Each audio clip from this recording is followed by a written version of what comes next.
এই বছর যদি দেখি যে জায়গাটা আমাদের সবথেকে বড় প্রবলেম ছিল টি-20-তে পাওয়ার হিটিং নিয়ে, ছক্কা মারা মানে ছক্কা যার টি-20 তার, ছক্কা আমাদের ছিল না, টি-20 আমাদের ছিল না।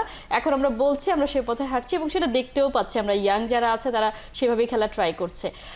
তার মানে হচ্ছে আমরা যে কথাটাকে সবসময় বলতাম যে আমাদের আসলে খেলার যোগ্যতা নেই, ফিজিক্যালি বলি, মেন্টালি বলি, এখন আবার কি হয়ে গেল যে আমরা আসলে সবাই ছক্কা মারতে পারছি? আমার মনে হয় যে বাংলাদেশের এখনকার জেনারেশনের যে ক্রিকেটাররা, এরা আগের জেনারেশনের তুলনায় অনেক বেশি সাহসী।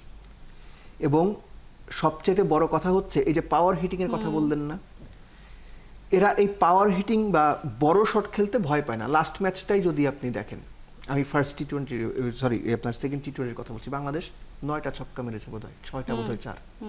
ফার্স্ট ম্যাচে এরকম 8টা 4 7টা 6। চলতি বছর এই 2025-এর আজকে হচ্ছে আপনার 23শে জুলাই, এই পর্যন্ত টি-20-তে সবচেয়ে বেশি ছক্কা মারা দলটার নাম বাংলাদেশ।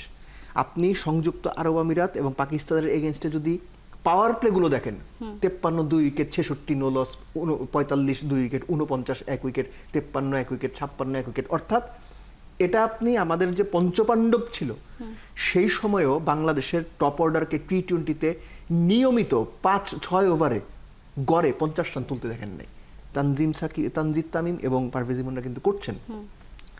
সো তাদের এই যে ফিয়ারলেস যে মেন্টালিটির কথা বলা হয়, কিংবা ধরেন যে অ্যাগ্রেশনের কথা বলা হয়, এবং সেটা ক্যালকুলেটিভ, প্লেয়াররা ওই মাইন্ডসেটআপে বিশ্বাসী হয়ে উঠছেন। এটা চমৎকার একটা সাইন। কিন্তু আনফরচুনেটলি এটাকে আরো বড় করার জন্য, ওই যে আমরা সহজভাবে বলি যে কলিজা বড় করা, এটাকে আরো বেশি এক্সপ্যান্ড করার জন্য দরকার হচ্ছে ভালো উইকেট। কারণ এই ছেলেগুলো এই ধরনের উইকেটে যে সাহসিকতার পরিচয় দিচ্ছেন, ভালো উইকেটে তারা আরো বেশি সাহসী হয়ে আরো কনফিডেন্স নিয়ে শটগুলো খেলতে পারবেন। কেননা এই উইকেটে খেলতে গেলে বল ঠিক মতো ব্যাটে আসবে তো, বাউন্সটা আনইভেন হবে না তো, বল নেমে যাবে না তো, অনেক রকম হিসাব করে তাকে শটটা খেলতে হয়। কিন্তু ভালো উইকেটে তারা এই হিসাবটা করতে পারবে, কারণ সে জানে যে বলটা সুন্দর ব্যাটে আসবে। সো তাদেরকে ওই সুবিধাটুকু দিতে হবে, উইকেটের সুবিধা।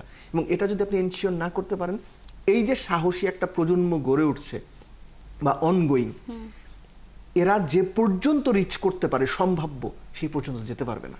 কেননা বড় স্টেজে আপনি যখন প্যাট কামিন্সের বল খেলবেন, আপনি যখন বুমরার বল খেলবেন, আপনি যখন অন্যান্য টপ বোলারদের বল খেলবেন, রাবাদার বল খেলবেন, রাশিদ খানের বল খেলবেন, তখন হিসাবটা আলাদা। আর ওই হিসাবের জন্য তৈরি হইতে হইলে আপনার ঘর থেকেই তৈরি হইতে হবে। যে সুযোগটা বাংলাদেশ ক্রিকেট বোর্ড মিরপুরের মাঠে খেলিয়ে ক্রিকেটারদের করে দিচ্ছে না। They are not helping the cricketers, they are not helping the ক্রিকেটিদের। মানে সব দিক থেকে দিন শেষে ক্রিকেটাররাই ডেপ্রাইভড হচ্ছে, যেহেতু তারা আসলে তাদের পছন্দসই উইকেট পাচ্ছে না।